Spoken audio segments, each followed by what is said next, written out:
Et je l'avais dit depuis longtemps. Les droits internationaux étaient faits pour les grandes puissances. Mais pour les petites puissances, vraiment, les droits internationaux n'ont pas de place. Hier, le président américain a brandi la capture du président vénézuélien Maduro, l'accusant qu'il faisait le trafic de drogue et autres. Mais cette capturation a violé les règles des droits internationaux en vigueur. Aller capturer un président dans son État et l'extrader aux États-Unis, vraiment, c'est une violation notoire des droits établis. Ce que nous devons savoir, ces accusations dont le président vénézuélien est collé, entre autres la vente de drogue et autres, n'est pas ça la vérité. La vérité, c'est que le président Maduro avait refusé de vendre son pétrole aux États-Unis. Et les États-Unis, vu que ses intérêts sont menacés, la bonne manière est d'attraper, de capturer ce président, de le mettre en prison et de gérer les pays en transition et de mettre un autre dirigeant qui va gérer la transition. Et ce président viendra où? Il sera partenaire des États-Unis.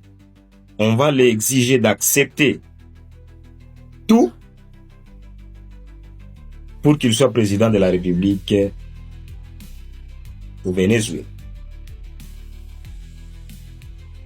Peuple africain, nous devons être vigilants à tout ce qui se passe au monde.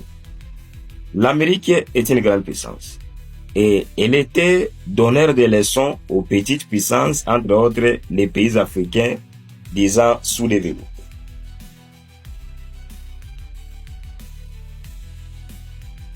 Mais ça peut être vous ou nous, peuple africain. Aujourd'hui, il y a des pays africains qui menacent l'Europe. Le Rwanda menace la RDC. Si vous les Congolais, violent les minéraux congolais. Mais, as-tu déjà vu les États-Unis menacent le Rwanda de la justice parce qu'ils tuent le peuple congolais, ils violent les droits au Congo? Non. Parce que l'Amérique a une partie d'intérêt aux minéraux que le Rwanda est en train de voler au pays. Ils ferment leur bouche sans, comme s'ils ne voient rien ce qui se passe au Congo. À votre avis, est-ce que Maduro aujourd'hui est capturé? Demain sera pour le président Félix Tshisekedi ou soit le chef rebelle Corneille Nangaa ou le président Paul Kagame du Rwanda. À votre avis.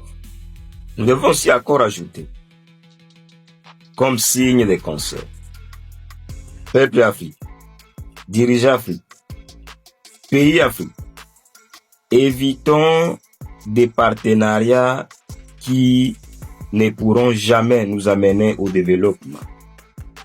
Vous avez vu vous-même avec la capturation du président vénézuélien Maduro. Leurs partenaires, la Chine, la Russie et autres pays asiatiques, qu'est-ce qu'ils ont fait lorsque le président vénézuélien a été attrapé? Ils ont jugé l'Amérique. C'est pourquoi je vous dis, les grandes puissances partagent les mêmes intérêts pour se défendre entre eux. Il ne faut pas se plaindre ou se vanter devant le peuple. Oh, nous devons être partenaires de la Russie, soit de la Chine, nous fuyons les États-Unis. Ou soit être des partenaires des États-Unis, et c'est ça avec les d'autres grandes puissances. Ce n'est pas ça. La coopération, avant tout, vous devez d'abord chercher les intérêts